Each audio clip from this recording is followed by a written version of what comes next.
नमस्कार, मैं विनीत लाल श्रृंखला यूट्यूब चैनल के इस सेगमेंट में आप लोगों का स्वागत करता हूं। राजस्थान में अशोक गहलोत की सरकार अभी संकट में नजर आ रही है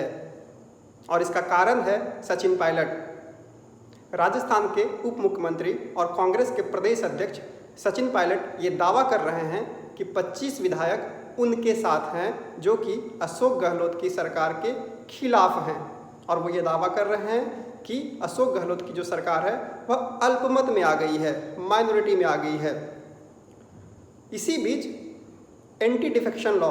दल बदल विरोधी कानून की भी चर्चा चल रही है कि दल बदल विरोधी कानून अगर ऐसे विधायक हैं जो कि अगर भाजपा में शामिल होते हैं या फिर किसी दल में शामिल होते हैं, अलग दल बना सकते हैं या नहीं बना सकते हैं, तो इन सबों के बीच दल बदल विरोधी कानून चर्चा में आ रहा है, जो कि कुछ दिन पहले मध्य प्रदेश और कर्नाटका जैसे राज्यों में भी ऐसी स्थिति आई थी। तो इस वीडियो में हम लोग जानने की कोशिश करेंगे कि दल बदल विरोधी कानून आखिर क्या है, एंटी डिफेक्शन लॉ आखिर क्या है, ये क्यों लाया गया, कब लाया गया, और राजस्थान से जुड़े मुद्दे के बारे में वीडियो के अंत में हम लोग चर्चा करेंगे। तो जैसा कि हम लोग जानते हैं कि भारत एक संसदीय शासन प्रणाली वाला देश है और चूंकि संसदीय शासन प्रणाली में सरकार वही बनाए रख सकता है जिसके पास बहुमत हो, और जिस समय किसी भी सरकार का बहुमत खत्म हो जाता है तो उस सरकार को इस्तीफा देना पड़ता है।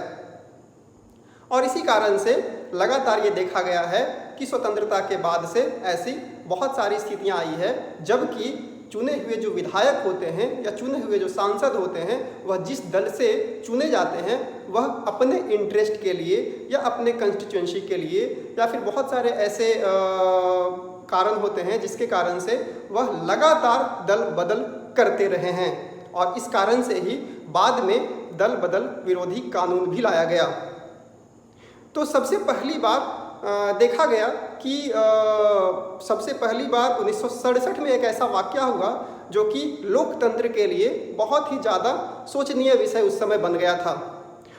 1967 में जैसा कि आपको पता होगा कि पहली बार कांग्रेस का जो डोमिनेंस था स्वतंत्रता के बाद से वह कम होता नजर आया और 8 राज्यों में कांग्रेस के विरोधी दल का सरकार बन गया था। और ऐसे में बहुत सारे ऐसे छोटे पॉलिटिकल पार्टीज़ या बहुत सारे ऐसे जो नेता थे वह पार्टी स्विच कर रहे थे, लगातार एक पार्टी से दूसरी पार्टी में वह जा रहे थे, जो कि लोकतंत्र के लिए खतरनाक भी था और लोकतंत्र के स्वास्थ्य के लिए वह अच्छा नहीं लग रहा था। ऐसे में 1967 में हरियाणा के एक विधायक थे गया लाल जो कि पटौदी विधानसभा से चुने गए थे, वह 1967 में बहुत फेमस हुए। कारण था कि वह एक दिन में ही 3 बार पार्टी चेंज किया। सबसे पहले वह यूनाइटेड फ्रंट गए, यूनाइटेड फ्रंट से वह कांग्रेस में आए, कांग्रेस से फिर से वह यूनाइटेड फ्रंट में गए, मतलब कि नाश्ता कहीं और, लंच कहीं और, डिनर कहीं और। ऐसे में बाद में पॉलिटिकल टर्म्स में इसे आया राम गया राम पॉलिटिक्स भी कहा जाने लगा कि विधायक और सांसद लगातार कहीं भी आ और जा रहे हैं। उन्हीं से गया लाल की जो एक इंसिडेंस उन्होंने जो किया था उससे ही पॉलिटिक्स में आया राम गया राम टर्म ईजाद हुआ, जो कि लोकतंत्र के लिए सभी लोगों ने माना कि यह सही नहीं है, और इस कारण से ही 1970 के दशक में वाईवी चौहान कमेटी का गठन किया गया इन सब चीज़ों से निपटने के लिए। लेकिन 1970 से 80 तक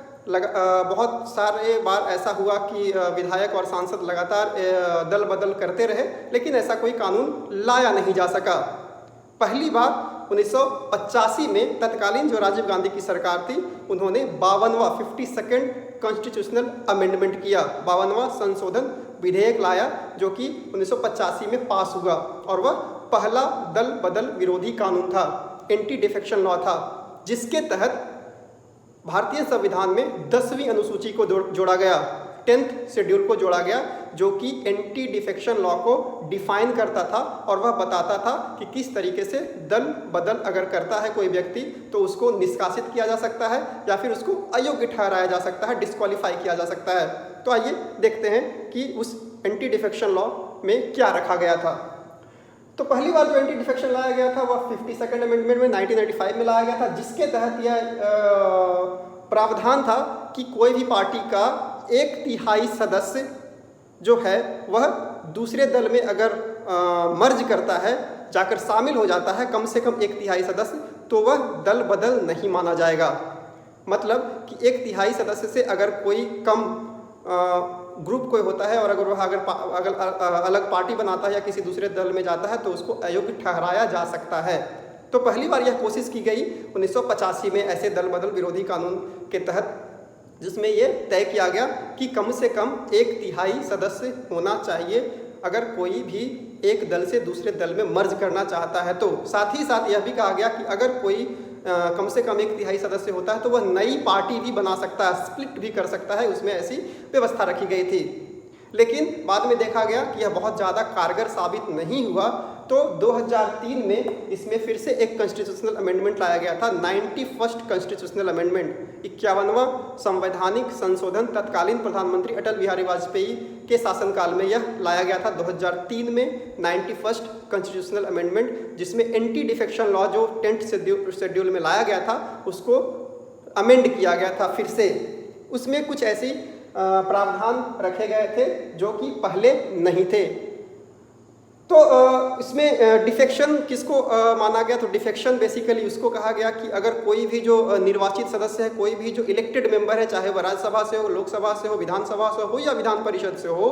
वह अगर जिस पार्टी से जीत कर आता है और उसके बाद जीतने के बाद वह अगर किसी पार्टी में स्विच करता है तो उसको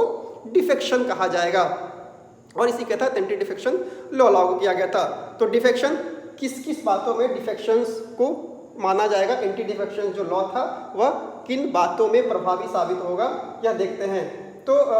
इसमें यह था कि अगर कोई वॉलेंटियरली गिव्स अप करता है, अगर स्वेच्छा से कोई भी जो सदस्य होता है, चुना हुआ जो सदस्य होता है, वह अपनी सदस्यता को छोड़ देता है तो वह डिफेक्शन माना जाएगा और उसको अयोग्य घोषित किया जा सकता है। दूसरा, अगर कोई भी जो व्यक्ति है, कोई भी जो चुना हुआ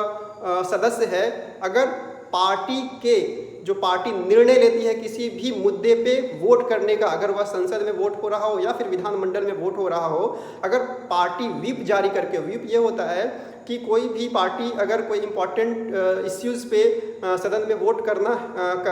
वोटिंग अगर होता है तो पार्टी व्हिप करती है, और अगर पार्टी जिस समय व्हिप जारी कर देती है तो उस सदस्य के लिए मैंडेटरी होता है कि वह उस पार्टी के पक्ष में ही वोट करेगा। और अगर पार्टी व्हिप के खिलाफ अगर कोई सदस्य वोट करता है तो उस मामले में उसको अयोग्य घोषित किया जा सकता है, उसको डिफेक्शन माना जाएगा। या फिर अगर वो अब्सटेन भी करता है बिना कोई उचित कारण का तो उसको डिफेक्शन माना जाएगा और उसको अयोग्य घोषित किया जा सकता है। तीसरा रखा गया कि अगर वह स्विच कर जाता है, दूसरे पार्टी में अगर वह चला जाता है, कोई भी जो व्यक्ति है चुना हुआ, वह एक पार्टी से खड़ा होता है, जीतता है और दूसरे पार्टी में चुनाव के बाद अगर चला जाता है तो इस मामले में भी उसे अयोग्य घोषित किया जा सकता है। लेकिन इसमें कुछ एक्सेप्शंस भी रखे गए, कुछ अपवाद भी रखे गए कि कब डिफेक्शन नहीं माना जाएगा, कब डिफेक्शन को सही माना गया, अगर तो कौन सी ऐसी चीज़ें होंगी। तो इसमें कुछ जो ये रखा गया कि कम से कम 2003 के बाद ऐसे प्रावधान रखे गए कि कम से कम अगर 2/3 मेंबर होंगे, अगर 2/3 सदस्य किसी भी पार्टी के चुने हुए सदस्य जो हैं, अगर वह दूसरी पार्टी में चले जाते हैं तो वह डिफेक्शन नहीं माना जाएगा, वह अयोग्य नहीं घोषित होगा। लेकिन जो पहले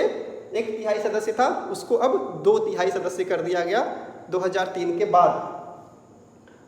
दूसरा, अगर कोई स्पीकर है, सदन का स्पीकर है, सदन का चेयरमैन है या सदन का वाइस चेयरमैन है तो उसको इससे अलग रखा गया। अगर वह अपनी पार्टी की सदस्यता छोड़ देता है तो उसको डिफेक्शन नहीं माना जाएगा, उसको अयोग्य घोषित नहीं करार दिया जा सकता है।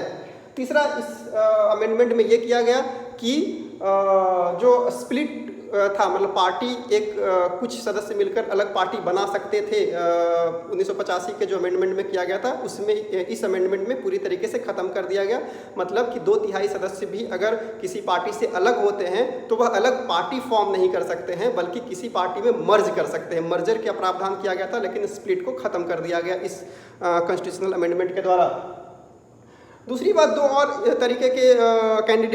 तरीके के चुने हुए कैंडिडेट होते हैं। एक होता है इंडिपेंडेंट कैंडिडेट, निर्दलीय सदस्य,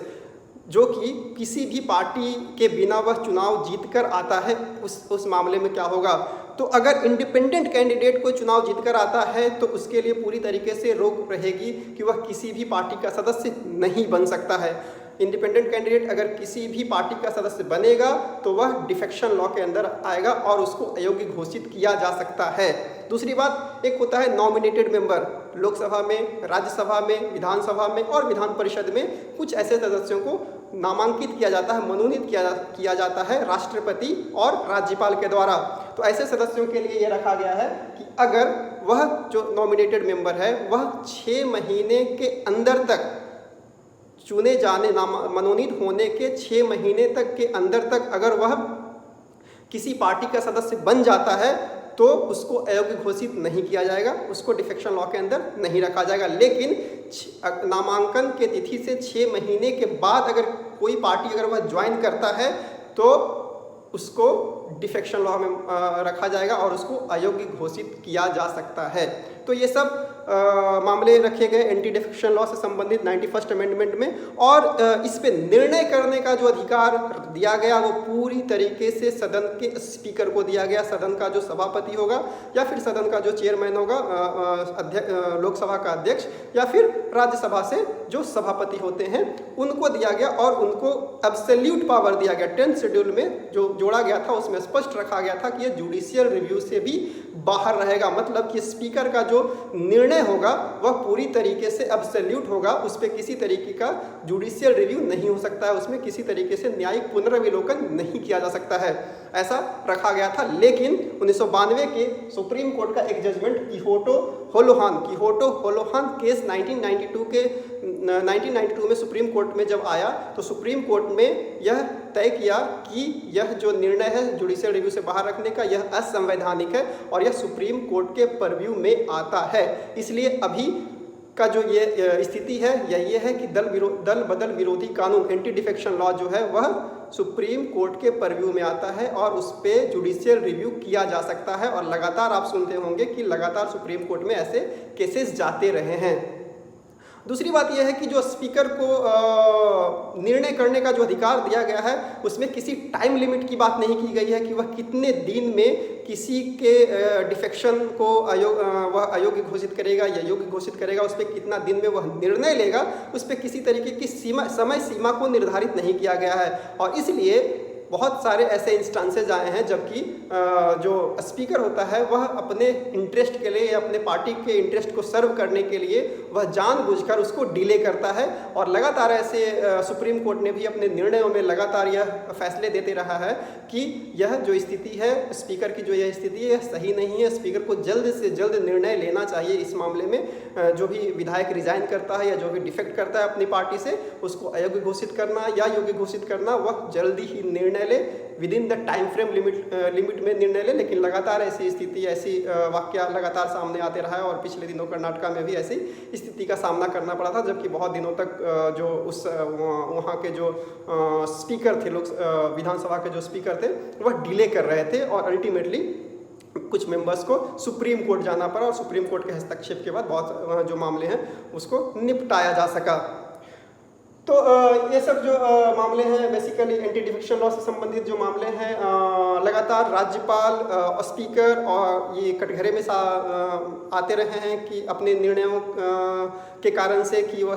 लगातार यह आते रहा है कि वह अपने पार्टी से, जिस पार्टी से वह अलाइंड होता है, वह अपने पार्टी को इंटरेस्ट में ध्यान में रखकर वह फैसले लेते रहे हैं। लेकिन एक बहुत महत्वपूर्ण जजमेंट 1994 का इससे संबंधित है। 1994 में एसआर बम्बई केस में सुप्रीम कोर्ट ने स्पष्ट रूप से कहा था कि जो सरकार के पास बहुमत है या सरकार के पास बहुमत नहीं है, यह निर्णय केवल और केवल उस सदन में ही किया जा सकता है। मतलब कि फ्लोर टेस्ट को मैंडेटरी करार दिया गया था सुप्रीम कोर्ट ने एसआर बम्बई केस में। एसआर बम्बई केस के बाद ऐसी स्थिति सामने आई कि राज्यपाल या स्पीकर जो है वह उसकी मनमानी पे काफ़ी हद तक रोक लगाया जा सका था और अब फ्लोर टेस्ट करवाया जाना बहुत ही मैंडेटरी कर दिया गया था उसके बाद। तो अगर देखें तो इन एंटी डिफेक्शन लॉ के कुछ क्रिटिसिज्म भी, कुछ आलोचना भी लगातार की जाती रही है कि यह सही नहीं है, और ख़ास करके तब जबकि freedom of speech and expression की बात की जाती है तो बहुत सारे ऐसे लोगों का कहना है कि freedom of speech and expression जो है इससे छीन होता है, और जो विधायकों या सांसदों का अपना जो एक स्वतंत्रता का अधिकार है वह इसमें कहीं नहीं है, और केवल पार्टी को रखा गया है, जो कि एक लार्जर पार्टी से वह चुनकर आता है, उसके निर्णय को मानना बाध्यकारी हो जाता है, चाहे उसका कॉन्सेंस जो है वह उसके लिए इजाज़त दे या न दे। तो इस मामले में इंडिविजुअलिटी जो है वह कहीं नहीं रह जाती है, तो इसको लेकर भी लगातार ऐसे विवाद होते रहे हैं। अब बात करते हैं कि एंटी डिफेक्शन लॉ से संबंधित जो कानून है वह राजस्थान में जो भी वाकया चल रहा है, राजस्थान में जो अशोक गहलोत सरकार के खिलाफ जो बहुत सारी चीज़ें चल रही है, वहाँ पे जो संकट मंडरा रहा है वह क्या है और उससे क्या प्रभावित होती है या नहीं होती है। तो राजस्थान में जो टोटल विधानसभा के स्ट्रेंथ है, सदस्यों की जो संख्या है वह 200 है, 200 एमएलए हैं। राजस्थान विधानसभा की टोटल जो क्षमता है वह 200 है, इसलिए जो मेजोरिटी है, जो बहुमत का आंकड़ा है वह 101 है, क्योंकि 50% + 1 होता है बहुमत, तो 101 सदस्य वहाँ पर होना जरूरी है किसी भी सदस्य किसी भी सरकार बनाने के लिए। तो अगर अभी की स्थिति देखें तो भाजपा और जो कांग्रेस है उसके पास कितनी सीटें हैं, तो अगर कांग्रेस के पास देखें जो अभी प्रेजेंट गवर्नमेंट बनाए हुए हैं अशोक गहलोत के नेतृत्व में, तो अशोक गहलोत के नेतृत्व में जो कांग्रेस है उसके पास अभी 106 सीट है, 106, और अगर स्पीकर को शामिल करें तो 107 सीट है। उसके अलावा उसे कुछ पार्टियों, छोटे पार्टियों का भी समर्थन हासिल है, जैसे आरएलडी, राष्ट्रीय लोकदल का एक विधायक उसको है, CPIM, communist party of India Marxist, जिसका 2 विधायक उसके पास अभी है, समर्थन दे रहा है। आईएनडी, इंडिपेंडेंट कैंडिडेट ऐसे हैं जिसका कि जो वहाँ पे 13 ऐसे इंडिपेंडेंट विधायक जीते हुए हैं, निर्दलीय विधायक जीते हैं, जिन्होंने अभी अशोक गहलोत के नेतृत्व में जो सरकार चल रही है उसको समर्थन दिए हुए हैं। और बीटीपी जो कि भारतीय ट्राइबल पार्टी एक है जिसका 2 सदस्य है। तो कुल मिलाकर लगभग 123-124 सदस्य ऐसे हैं जो कि राजस्थान के सरकार को अभी समर्थन दिए हुए थे, जो कि मेजोरिटी से काफ़ी ज़्यादा है। लेकिन अगर भारतीय जनता पार्टी के देखें तो भारतीय जनता पार्टी के पास अभी 72 विधायक हैं, और इसके अलावे राष्ट्रवादी लोकतांत्रिक पार्टी एक 3 सदस्य इसके पास है, तो 72 + 3 75 सदस्य इसके पास है। लेकिन अभी जो नया एक कोई पिछले 3 दिनों से अगर देखें तो एक नए तरीके जो घटनाक्रम सामने आया है देश में, वह सचिन पायलट ने दावा किया है कि 25 विधायक उसके साथ हैं, वह अशोक गहलोत के नेतृत्व में चल रही सरकार से खुश नहीं है। अगर ये देखें तो इसका पीछे अगर थोड़ा बैकग्राउंड देखें तो जैसे ही चुनाव राजस्थान में लगभग 1.5 साल पहले जो चुनाव हुआ था, उसके बाद से ही सचिन पायलट का ग्रुप और जो अशोक गहलोत का ग्रुप है उसके बीच में तनातनी और बहुत सारे मुद्दे पे ऐसा देखने को आया था कि विवाद है। खास करके अशोक गहलोत जो वहाँ के ओल्ड एज बहुत दिनों तक वहाँ पे शासन करने वाले एक मुख्यमंत्री रहे हैं, तो सचिन पायलट के जो ग्रुप था वो लगातार कोशिश कर रहा था कि सचिन पायलट को मुख्यमंत्री बनाया जाए। लेकिन बाद में एक समीकरण के तहत अशोक गहलोत को मुख्यमंत्री और सचिन पायलट को उप मुख्यमंत्री बनाया गया, और साथ ही साथ सचिन पायलट को प्रदेश अध्यक्ष भी बनाया गया। लेकिन उस वहाँ से लेकर अभी तक का बहुत सारे घटनाक्रम चेंज हुआ, और खास करके मध्य प्रदेश में भी 4 महीने पहले ज्योतिरादित्य सिंधिया ने जब इस्तीफा देकर भाजपा में शामिल हुए, और साथ में 22 विधायक भी भाजपा में रिजाइन देकर भाजपा में शामिल हुए। तो ऐसी अटकलें लगाई जा रही थी कहीं न कि राजस्थान में भी सचिन पायलट ऐसा कुछ कर सकते हैं, और अभी ये देखने को मिला है कि ऐसी स्थिति सामने वहाँ पर आ गई है। जबकि वहाँ पे ये भी कयास चल रहा है कि जो अशोक गहलोत हैं वह नहीं चाहते हैं कि प्रदेश अध्यक्ष सचिन पायलट बने रहें, वह अपने करीबी रघुवीर मीना को प्रदेश अध्यक्ष बनाए रखना चाहते हैं। और अभी कुछ दिन पहले, 2 दिन पहले सचिन पायलट को पुलिस के नाम से नोटिस भी आया था, एसओजी ने नोटिस भी जारी किया था, जो कि स्पेशल ऑपरेशन ग्रुप है वो कुछ वहाँ पे हॉर्स ट्रेडिंग के मामले में जाँच कर रहा है, और उस मामले को ही लेकर सचिन पायलट को सम्मन जारी किया गया था कि वह पूछताछ के लिए आए। और इन्हीं सब मामलों को लेकर सचिन पायलट गुस्से में थे, नाखुश थे, और वह पार्टी के खिलाफ 25 विधायकों को लेकर दावा कर रहे हैं कि वह दिल्ली चले गए हैं। तो ऐसी स्थिति में क्या होगा? ऐसी स्थिति में अगर 25 विधायक वह मान लेते हैं कि सचिन पायलट के साथ 25 विधायक हैं, तो इसमें एंटी डिफेक्शन लॉ अगर होगा तो एंटी डिफेक्शन लॉ ये इसमें आ जाएगा, इसलिए आ जाएगा कि 25 जो विधायक हैं वह टू-थर्ड नहीं है, तो इसलिए 25 जो ये विधायक हैं वह किसी भी तरीके से भाजपा में शामिल नहीं हो सकते हैं, और भाजपा में अगर शामिल होंगे तो उनकी सदस्यता खत्म हो जाएगी। इसलिए अभी नया ट्रेंड के तहत ऐसा हो गया कि जो भी विधायक ऐसे दूसरी पार्टी में स्विच करते हैं तो वह इस्तीफा दे देते हैं, और इस्तीफा देने से क्या होता है कि जो टोटल नंबर ऑफ जो कैपेसिटी होता है हाउस का वह कम हो जाता है, और उससे क्या होता है कि मेजोरिटी की जो सदस्य संख्या होती है वह भी थोड़े कम हो जाते हैं। तो अगर राजस्थान में देखें तो 200 में से अगर 25 विधायक इस्तीफा अगर अभी दे देते हैं, जो कि सचिन पायलट अगर दावा कर रहे हैं, तो वहाँ पे जो कैपेसिटी है वह 175 हो जाता है, और 175 जब कैपेसिटी हो जाता है तो उस समय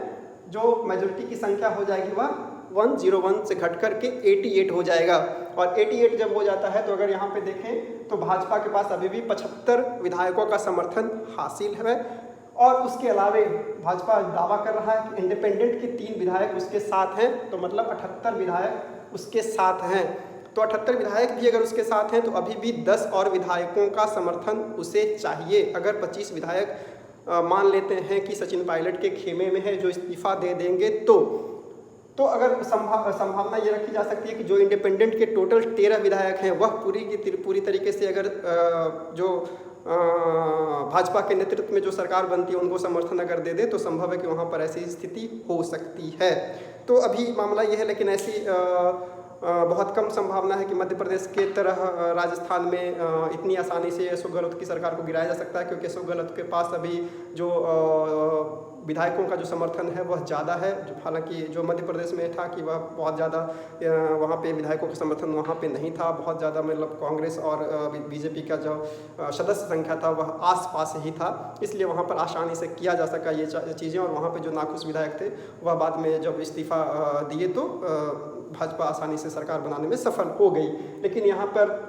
ऐसा इतना आसान अभी नहीं है, राह इतना आसान नहीं है, और कांग्रेस लगातार यह दावा कर रहा है, अशोक गहलोत का खेमा यह लगातार दावा कर रहा है कि अभी भी उसके पास 108 से 109 विधायक का समर्थन हासिल है। तो आने वाले दिनों में अगर 2 से 3 दिनों में देखते हैं कि ये स्थिति कहाँ तक जाती है। और पिछले कुछ दिनों में देखें तो पिछले कुछ दिनों में ऐसी एंटी डिफेक्शन लॉ से संबंधित कुछ ऐसे मामले सामने भी आए हैं, जबकि एंटी डिफेक्शन के तहत उसको अयोग्य घोषित किया गया है। खास करके 2017 में 2 ऐसे जनता दल यूनाइटेड के राज्यसभा सांसद को अयोग्य घोषित किया गया एंटी डिफेक्शन लॉ के तहत। उसके अलावे कर्नाटका में अगर और मध्य प्रदेश में अगर देखें, जो कि पिछले 5-6 महीनों में 2 महत्वपूर्ण राज्य है जहां पे ये राज्य सरकार चेंज हुए हैं, तो वहां पे देखें तो कर्नाटका में 17 ऐसे विधायक थे जो कि रिजाइन कर दिया था कांग्रेस से, और मध्य प्रदेश में ऐसे 22 विधायक हैं जो कि कांग्रेस से रिजाइन कर दिया था। लेकिन ये रिजाइन किया था पूरी तरीके से, वो एंटी डिफेक्शन में नहीं आता है। वो रिजाइन करके वह फिर से बाद में चुनाव लड़ते हैं उपचुनाव के तहत, और बाद में फिर से जीत कर आ जाते हैं। जैसे कर्नाटका में 15 से 16 जो विधायक थे वो फिर से वापस जीत कर आ गए। लेकिन गोवा और तेलंगाना 2 ऐसा राज्य है जहाँ पे एंटी डिफेक्शन जो है वह प्रभावी नहीं हो पाया, क्योंकि 2/3 सदस्य वह जो है वो मर्ज कर गया था। गोवा में 15 में से 10 ऐसे सदस्य थे जो कि कांग्रेस के थे, वह भाजपा में शामिल हो गए। और तेलंगाना में 15 में से ऐसे 12 सदस्य थे जो कि तेलंगाना राष्ट्र समिति में शामिल हो गए, इसलिए उस पर एंटी डिफेक्शन लॉ का प्रभाव नहीं पड़ा। क्योंकि आपको पता है एंटी डिफेक्शन लॉ जो है वह कम से कम 2/3 से कम सदस्य अगर होंगे तभी वह प्रभावी होगा। 2/3 या 2/3 से अधिक सदस्य कोई पार्टी में अगर स्विच करता है, चला जाता है, तो वह प्रभावी वहाँ पे नहीं होगा, जाया जा सकता है 2/3 सदस्य अगर कोई चाहता है तो राजस्थान और बहुत सारे ऐसे राज्यों में यह लगातार ऐसी स्थितियाँ बन रही है। तो इस वीडियो में इतना ही। अगर आपको कोई सवाल, कोई क्वेरी, कोई क्वेश्चन, सजेशंस हो तो कमेंट बॉक्स में ज़रूर करें। इस वीडियो को लाइक, शेयर एंड सब्सक्राइब करें। Thank you.